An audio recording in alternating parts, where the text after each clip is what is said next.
Hey folks, welcome back to the channel. So, have you ever been watching a modern movie, one of those effects heavy films, and you say to yourself, these special effects look like a video game, and it's definitely not meant as a compliment? Well, back in 1984, today's film had special effects that actually did look like a video game, and it was awesome.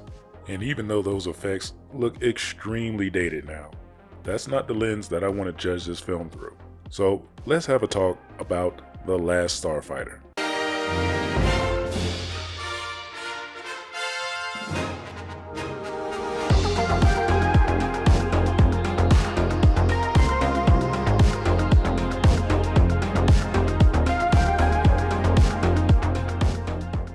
Released in 1984, The Last Starfighter was directed by Nick Castle, who, strangely enough, played Michael Myers in the original film and two of the more recent films.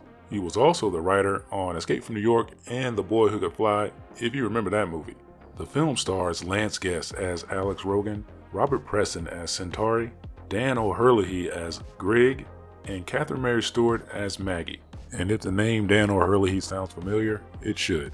He played the old man in the original RoboCop films, as well as Connell Cochran in my personal favorite Halloween movie, Season of the Witch. So now that we got that out of the way, let's talk about the plot for this movie.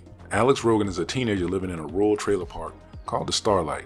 Bored and frustrated with his life, he dreams of escaping to something bigger. His only real escape is a video game called Starfighter, which he's great at. One day after achieving a record-breaking high score on the game, Alex is approached by a mysterious man named Centauri, who claims to be the inventor of the game. It turns out the arcade machine was a recruitment tool designed to find someone with the skills to be an actual starfighter pilot in an interstellar war. Centauri takes Alex away in a space car to planet Rylos, home of the Star League. Alex learns he has been chosen to fight against the evil Kodan Armada, led by Xur. Initially overwhelmed and scared, Alex refuses to join the war and returns to Earth. However, a Zandozan assassin, which is like a reptilian bounty hunter, tries to kill him, revealing that the Kodan are targeting him even on Earth. Meanwhile, an android lookalike called a Beta Unit is left behind to impersonate Alex and maintain his cover on Earth, leading to some comedic and romantic subplots with Alex's girlfriend Maggie. Realizing that the Star League is nearly wiped out in a surprise attack and that he may be their only hope, Alex returns to Rylos and takes up the fight. With his navigator Greg, Alex pilots an experimental Gunstar fighter. In a climactic battle, Alex uses his skills and a powerful weapon called the Death Blossom to destroy the Kodan fleet and defeat Xur's forces. Xur escapes, hinting at a possible sequel. That doesn't happen, by the way. And at the end, Alex returns to Earth to say goodbye, inviting Maggie to come with him. She chooses to leave Earth and join him among the stars. They take off in the Gunstar, symbolizing a new life of adventure. Now, there's a few things I want to discuss about The Last Starfighter. First of all, I remember going to the movies to see this film. At the time, I was 6 years old, and I love video games and sci-fi.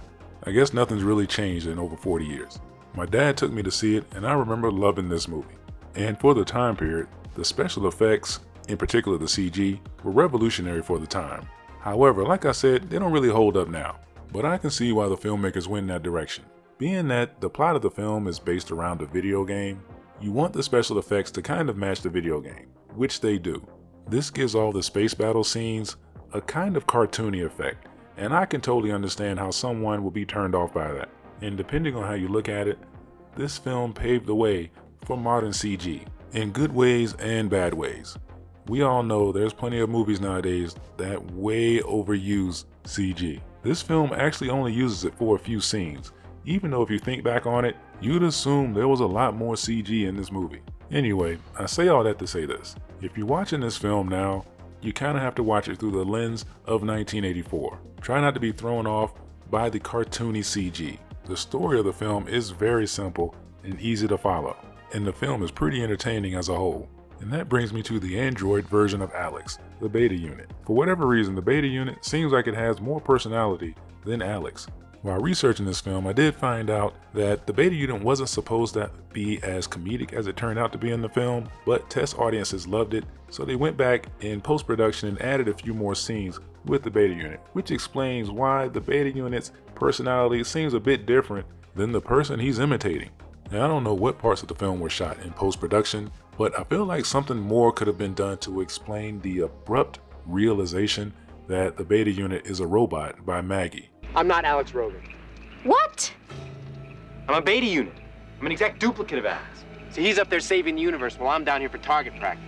Like, it happens so fast that you feel like Maggie doesn't nearly have enough time to process all this shit that's going on. Like, one minute they're just talking, and then the beta unit gets shot in the stomach by an alien. He tells her he's a robot and tries to explain what's going on, and she just immediately goes with it. They manage to chase down the alien in a truck. Maggie jumps out. The beta unit crashes into the alien spacecraft, blowing himself up along with the alien and the spacecraft. And then Maggie screams, "Alex!" As if she somehow already forgot the whole robot story that she already accepted. But who knows, maybe that was all part of the whole reshoot and editing madness. Like, maybe in the original edit, she didn't realize that was a beta unit, she thought it was Alex for real, and she screamed his name. Either way, that whole scene comes off kind of odd now. While I'm nitpicking, there's a couple other things I need to mention. One, when Alex comes back to Earth, he lands his spaceship in the trailer park, but it seems like he lands it on top of this building.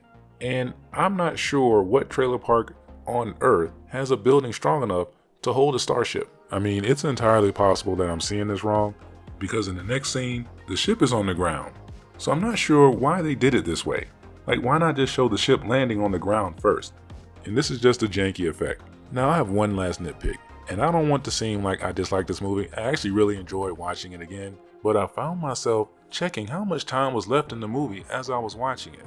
It seemed like it's way longer than it is. The movie's only an hour and 40 minutes, including the credits. And honestly, it's probably because there isn't a lot of starfighting in The Last Starfighter.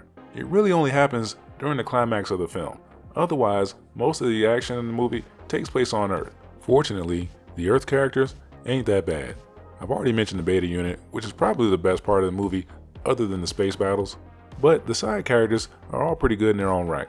The villain isn't really worth mentioning. He's just a basic cartoon villain, and it really isn't much to him. But as a kid, I remember loving the character Grig, played by Dan O'Herlihy. Along with Centauri, played by Robert Preston, they're the two most influential characters for Alex in the film.